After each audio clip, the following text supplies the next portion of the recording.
સર્વકાય સુશરોદા ગોગણપતિ અગાધમતી દેવ શિરોમણિ રાજ વિઘ્ન હરણ મંગલ કરણ કર સંતન के काज। नमस्कार गुरुदेव को, नमस्कार सब संत, नमस्कार परब्रह्म को, नमस्कार जीवजंत। खूब खूब धन्यवाद आनंद कहेवाय।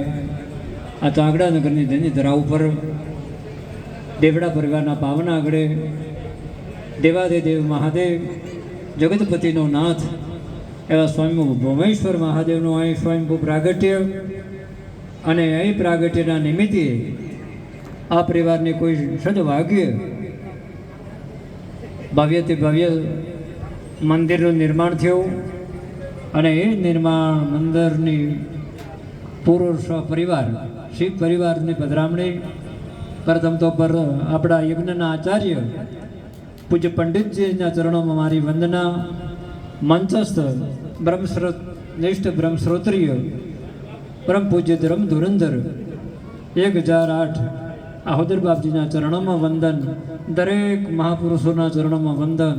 ધર્મપ્રેમી ભાઈઓ, ભગવતી સ્વરૂપ માતાઓ, બહેનોને, બાળકો, બાપજીએ ટૂંકણમાં બે વાતો તો કીધી, પણ વાત જીવનમાં ઉતારવા જેવી છે।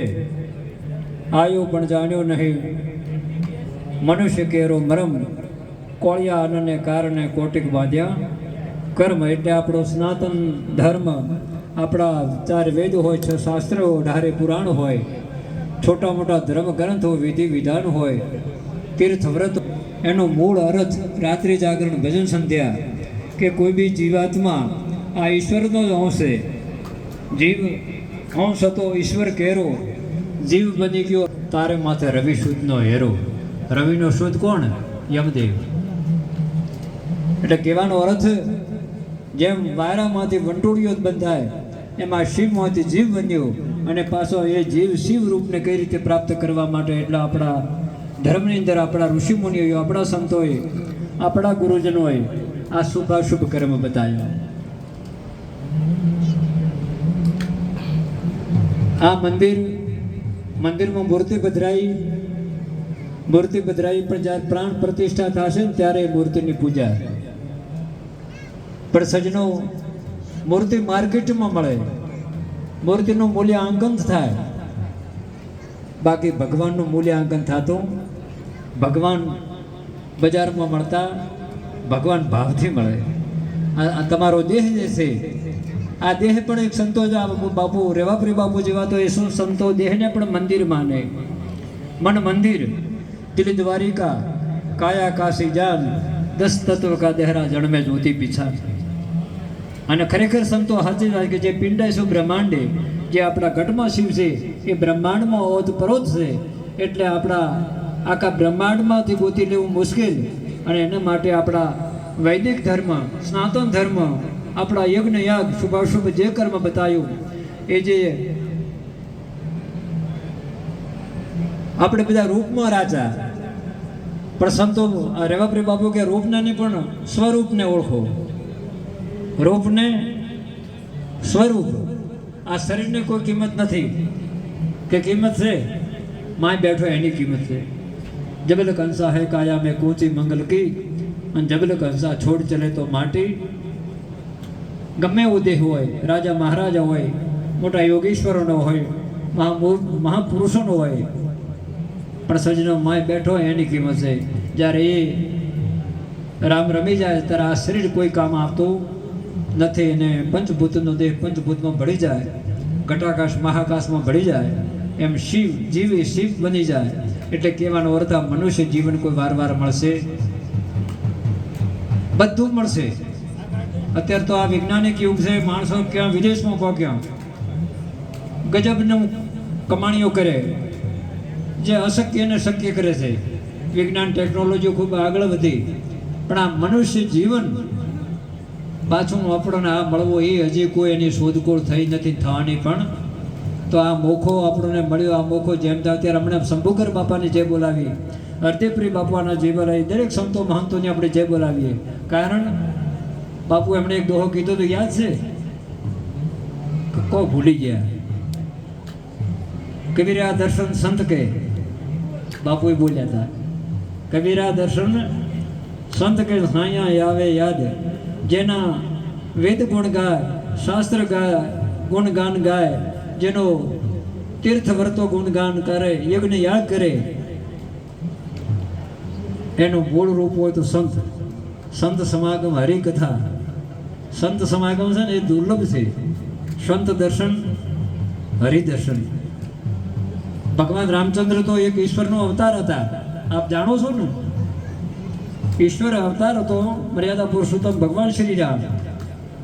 પોતે નિરાકાર બ્રહ્મ હતા, પણ સાકાર સ્વરૂપ ધારણ કરી અધર્મનો નાશ કરી ધર્મની સ્થાપના માટે યોગે યોગે અવતાર લઈ અને જો કોઈ લીલા કરતા હતા, લીલા કરતાં કરતાં મા ભગવતીનું અપહરણ થયું અને માતાજીને ગોદમાં જ્યારે શબરીના આશ્રમે ગયા ને.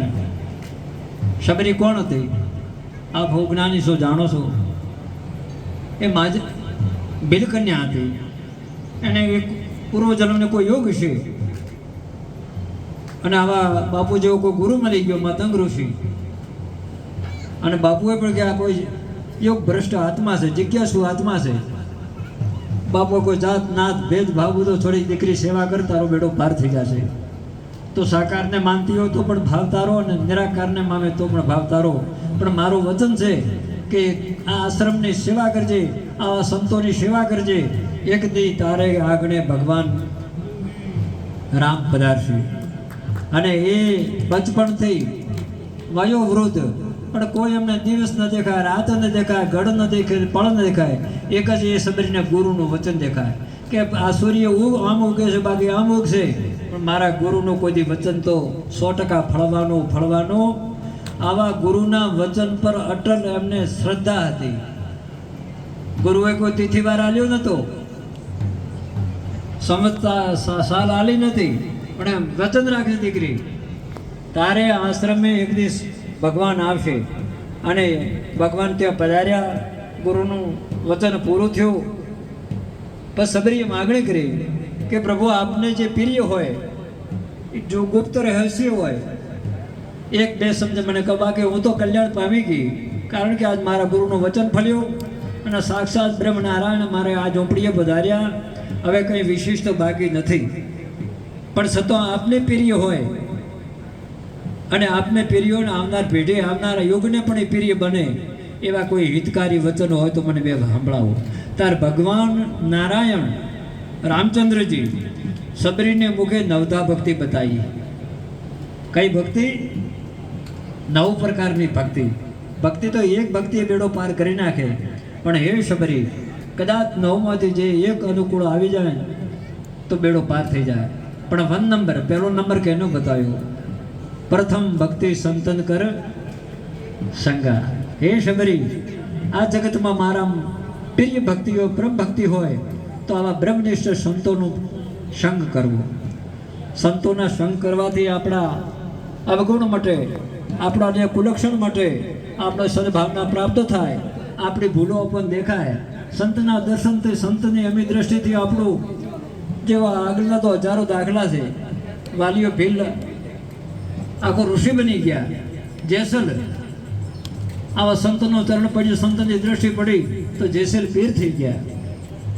તો પ્રથમ ભક્તિ સંતન કર સંગા, દૂસરી રતિમમ કથા પ્રસંગા, ગુરુપદ પંકજ સેવા, તીસરી ભક્તિ વિમાન, મંત્ર જાપ મમ દૃઢ વિશ્વાસા, પંચમ ભજન સો વેદ પ્રકાશા, છઠ્ઠવી ભક્તિ શબ્દ એટલે આપણે વ્રત કરો એ, અને 7મી ભક્તિ કે એ જગતે એ સબરી આખી દુનિયા એ મારું રૂપ છે.